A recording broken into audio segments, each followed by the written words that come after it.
Hi, my name is Richard Majewski, and welcome to another edition of Take 10.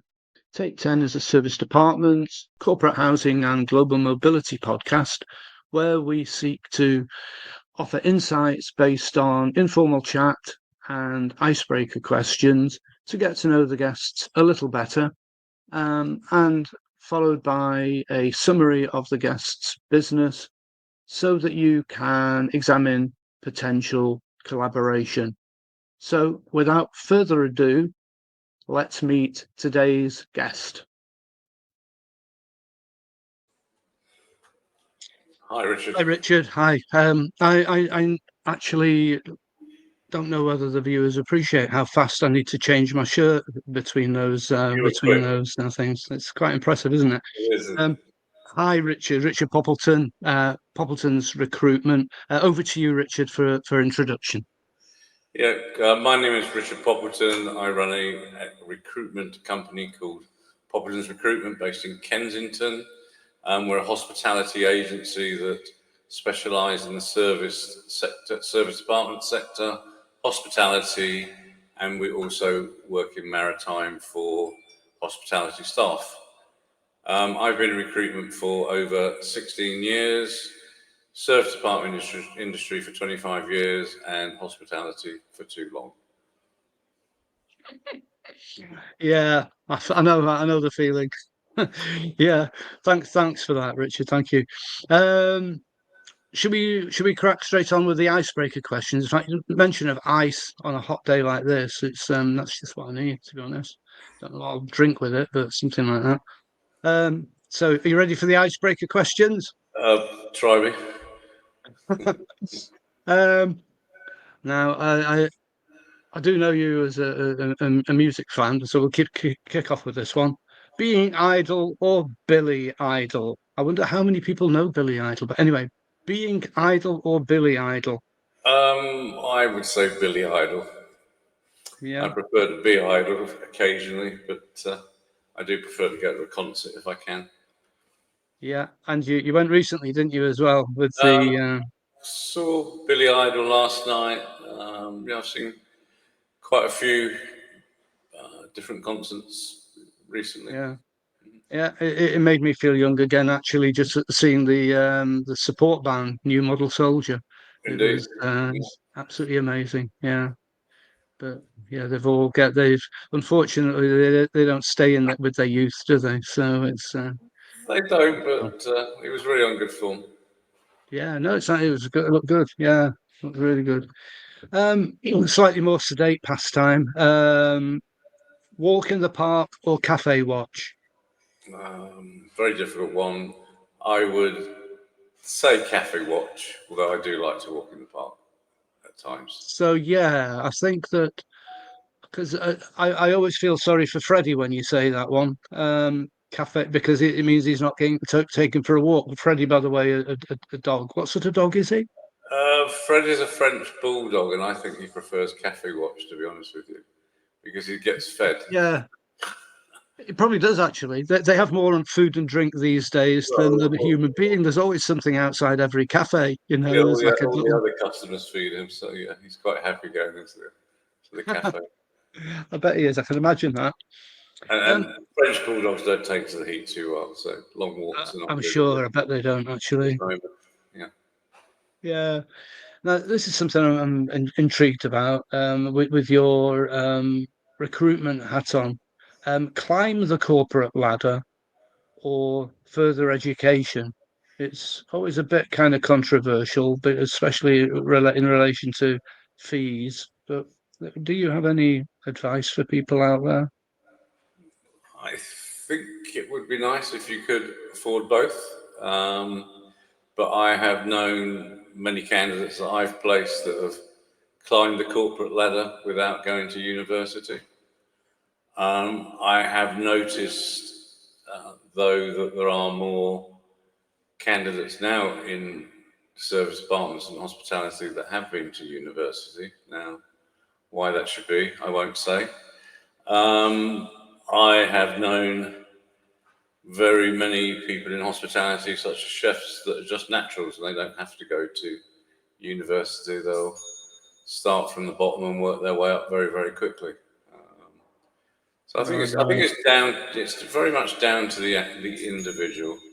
I think someone once said to me that if you could pour money into somebody's head, they will never be poor. So that's like pouring education into the brain. You Yeah. can't take it away. So I think both have their, Yeah.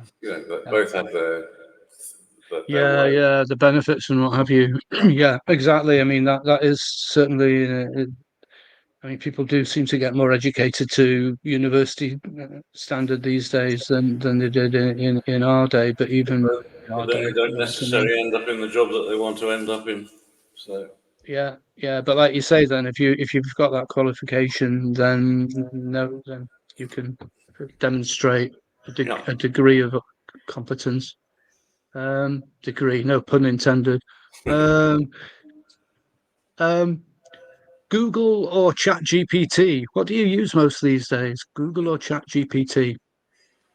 I still use Google, but then when ChatGPT searches Google for you, um, I have started to use ChatGPT more because it narrows down the answers. I think it depends what you're looking for.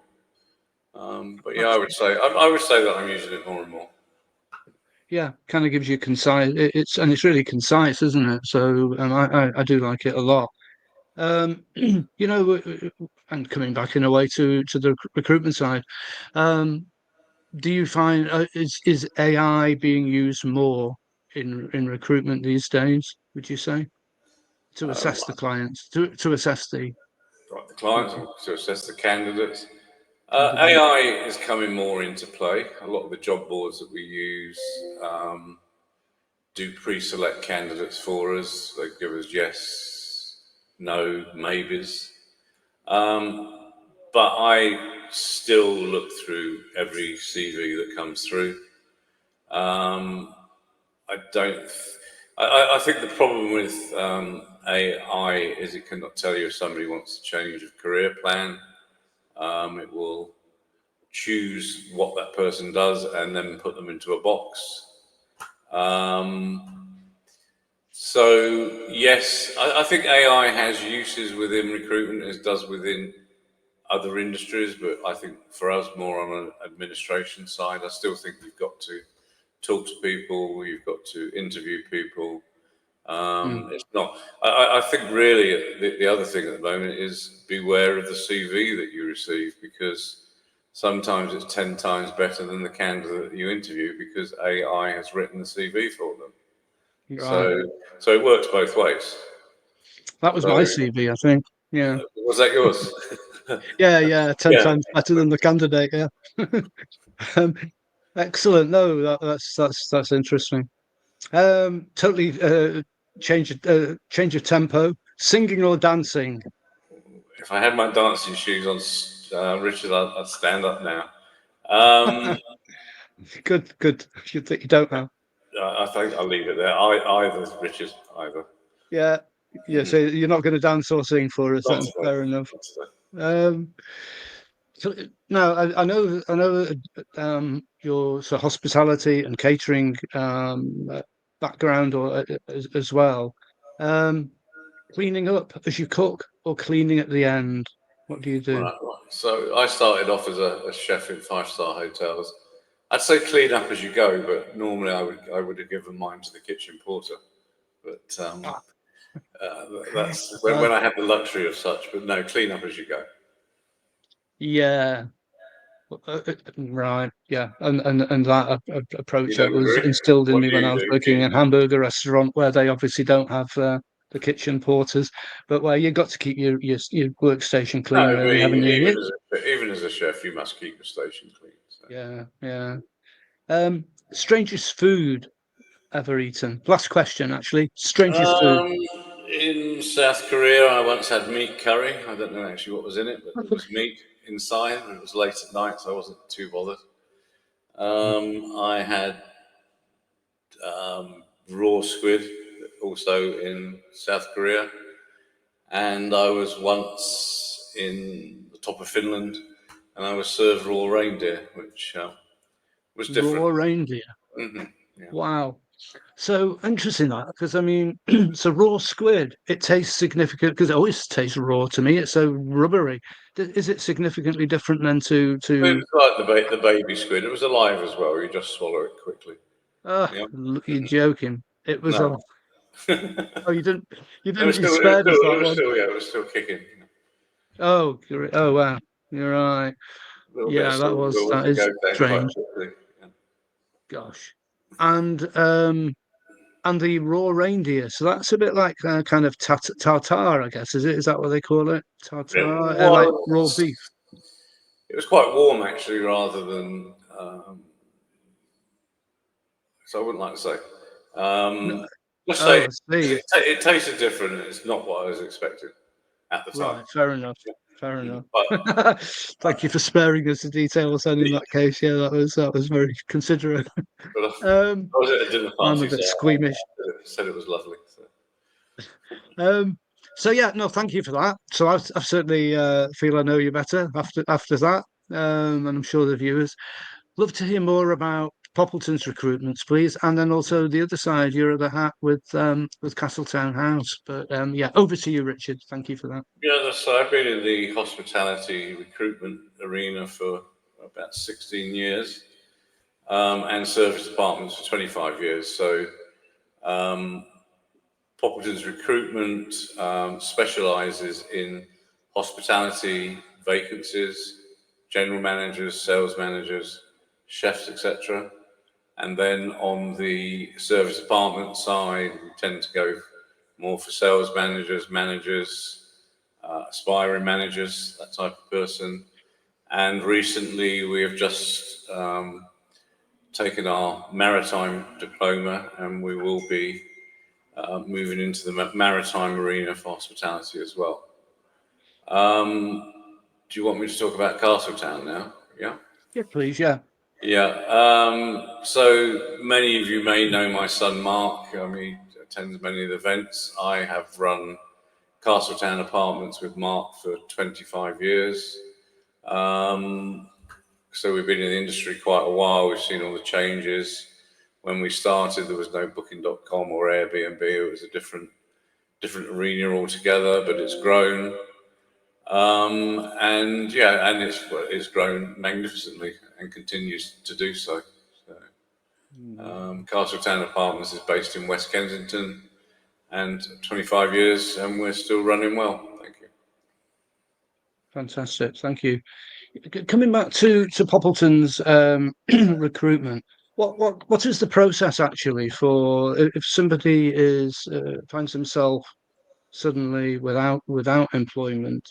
They drop you an email. What's the most effective way? They drop you an email, make a phone call, knock on your door. How do they start the process? I don't care how they do it. They can knock on my door. They can send me an email. They can phone. Really? Generally, we'll get an application from LinkedIn. We'll get an application from an advertisement that we've got running. We have a database that informs everybody of the vacancies that we have at the time. And like you, Richard, through networking, through Yeah. 16 years of networking, people come back. Yeah, so yeah, but people apply in various ways, I would say. But I would say that the main way would be through a job advert or through LinkedIn these days. I Would be the, see. So they usually would be the come main routes, with yeah. a specific job in mind. They don't turn up with their CV and go, "Have you got anything?" We do get spec CVs, and even today we've been specking candidates ourselves. We've actually been contacting candidates to see if they're looking for Yeah. positions. So we have a way of contacting candidates that we think are on the job market. Right, I'm with you. And it's just in the UK. I say just, that's big enough. But in the UK, or is it overseas as well? We have a small amount in Europe, but I'd say small. But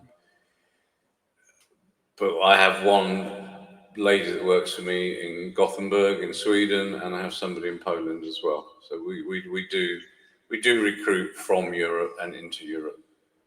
Right. And you must be speaking to so many people who are looking for work, and I don't know. I was going to say, let's face it, but that's just maybe just me assuming. Sometimes it can be like quite a low time in your life, or it can be, it's not a great feeling being unemployed. Um, are there any kind of is there any advice that you'd give to people just to kind of like, on how they cope with unemployment in a way, keeping their spirits up and what have you? Apart from going down the pub, of course, which is the easiest thing. I don't know. I normally find people in reasonably good spirit that are job searching. I think Interesting. those that are not job searching are probably the ones that are despondent. So Mm. yeah, the majority of people that I do meet are quite positive because they're looking for their next career move, or they're looking for many are trying very, very hard to find a job. So I I wouldn't mean say it's that negative. right. That is great because that puts completely the opposite kind of take on it, doesn't it? Where, like you say, it's the people it's the Sorry? people in the job that they absolutely hate, that the ones that are you know under a cloud, and yeah, the others are kind of looking for their next challenge, which is quite an exciting thing to be doing. So so that's I just normally find that most candidates are very positive. Yeah. yeah, yeah. Right. Well, that's a great positive note. Actually, let's just finish on that positive note, should we? It's great. But Richard, so before we do go, any kind of like anything you'd like to say to the viewers before we go? Well, I'd just like to say that now that we've met here today, that if anybody, client or candidate, is looking for a new career move within the service apartment sector, global mobility, hospitality, please get in touch. Perfect. Well, Richard Poppleton, thank you very much indeed for your time today. And let's hope that people start contacting, continue to contact. But yeah, thank you very much for your time on this very hot afternoon. Yep, look forward.